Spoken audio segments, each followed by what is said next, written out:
Hello and welcome to another F1 video by F1 Central. To support the channel you can subscribe, drop a like or comment. Let's get straight into this video's topic.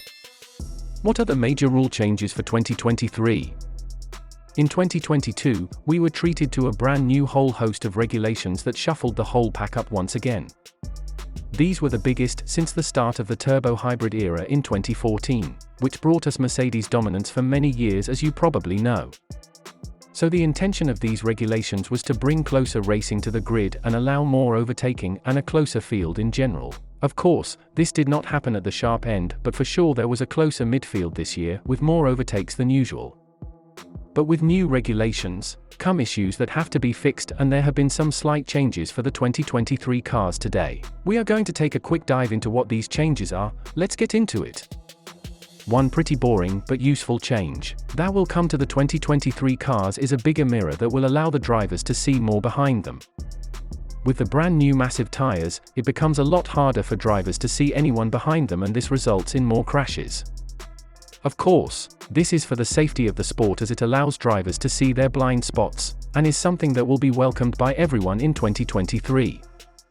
One of the biggest issues that came from the 2022 regulations was the very famous porpoising that we saw. You probably know what this is, but to put it simply, it is when the car bounces pretty much, and this is a major safety issue for the drivers and has caused pain to many.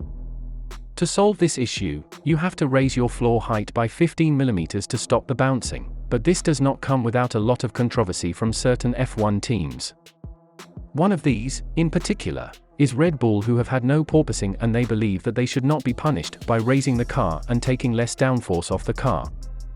Raising the ride height and floor, it does reduce downforce and performance on the car, but it does improve one big thing, and that is safety, and that's the FIA's first port of call. Will these changes actually work, or will teams have to dial out the bouncing themselves just like how Red Bull did?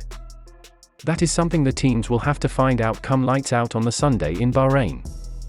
Another change that is happening in 2023 is that of banning the front wing to have flaps on them, as seen by Mercedes at the American Grand Prix at the end of the season. The FIA has allowed a lot less freedom for the front wing design and has pretty much stopped any innovation, which is strange as they encourage this. But what do you think of the FIA not allowing little to no innovation on the front wing design? Let us know in the comments below. A further safety issue that will be changed in 2023 is regarding the roll bar after the crash from Zhou at the British Grand Prix.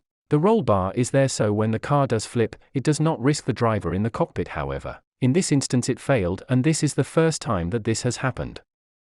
So the FIA, being the FIA, of course, care a lot about the safety, and some changes have been made regarding this for 2023, where the roll bar will be able to withstand higher Gs of crashes, so the driver is less at risk. A very good and welcome change once again.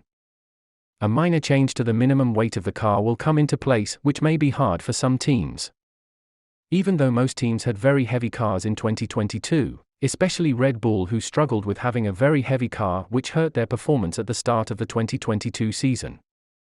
The minimum weight will go down from 798 kg to 796 kg in 2023, not a huge change, but something to look out for as the teams struggle with the weight of their car. A minor change in the whole wide span of Formula 1 that is coming in 2023 is that of drivers having set rules for their helmets. Now, this may be minor, but it has been very controversial, meaning that drivers are not allowed to make any political statements with their helmets, unless they get permission from the FIA. Drivers like Lewis Hamilton and, of course, Sebastian Vettel have done this several times to try and get a message out there whilst they are doing what they love at the same time. Now, it is a very odd move from the FIA to do this, as a lot of the messages help raise money and awareness about things such as climate change that have to be talked about. What do you think of the FIA taking away the ability of drivers put political messages on their helmets? Is it to take the spotlight off the message and back onto racing? Or is it quite a poor move by the FIA and something that is bad about the 2023 changes? Let us know in the comments below. Overall, it is pretty fair to say that these changes will help the sport develop a lot more and help the regulations work even more. These 2022 regulations worked wonders for the sport and allowed it to develop, and there were always going to be some issues with them. The FIA hope that in 2023, they are even better, but we will all have to wait and see. What do you think of the new changes to the 2023 cars? Will they improve F1 even more? Let us know in the comments below. Thank you for watching this video, and make sure to hit the like button and subscribe to watch videos just like this one in the future.